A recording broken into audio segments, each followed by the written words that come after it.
మెదక్ జిల్లా సదాశివపేట పోలీసులు రౌడీ షూటర్ల కళ్యాణ గౌడ్పై హెచ్ఆర్సీలో ఫిర్యాదు చేశారు.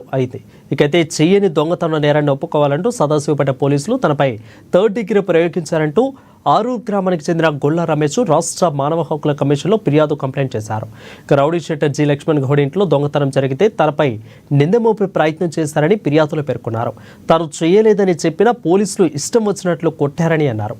CI Santosh Kumar, SI Ambariya, constables Mohammed Pasha, నరేంద్రలపై చట్టపరంగా చర్యలు తీసుకోవాలని విజ్ఞప్తి చేశారు. రౌడీ షీటర్ లక్ష్మణ్ గౌడ్ నుంచి తనకు కుటుంబానికి ప్రాణహాని ఉందని అన్నారు. ఫిర్యాదును స్వీకరించిన కమిషన్ విచారణకు ఆదేశించింది.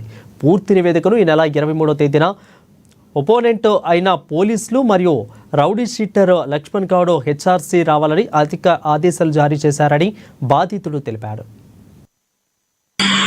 అయితే 2021 లోపల మేము మా గ్రామానికి చెందిన రౌడీ షీటర్ లక్ష్మణ్ గౌడ్ అనే వ్యక్తి మా బ్రదర్ గొల్ల రమేష్ పైన దొంగతనం కేసు సదాశివపేట పిఎస్ లోపల పెట్టడం జరిగింది.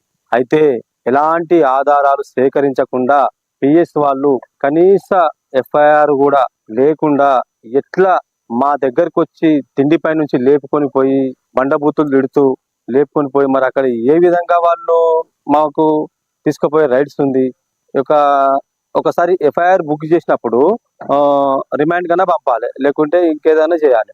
మరి లేకుంటే అది లేదు ఇది లేదు 3-4 రోజులు దింపుకొని సీసీ కెమెరాలు ఏదైతే లేని రూమ్ లో ఉంటాయో అక్కడ తీసుకుపోయి కొట్టి 2-3 రోజుల పాటు కొట్టుకుంటా తోలుకోబోతుంటారు. అది ఏంది సార్ పద్ధతి? వాళ్ళ పైన ఎవరైతే ఈ లక్ష్మణ్ గౌడ్ ఇచ్చిన కంప్లైంట్ తీసుకున్న SI Ambariya, CI Santosh Kumar, Veeresham, home guard Ramesh, home guard ఇట్లా కొంతమంది హోంగార్డ్ ఉన్నారు, పాషాబాయ్ ఉన్నాడు.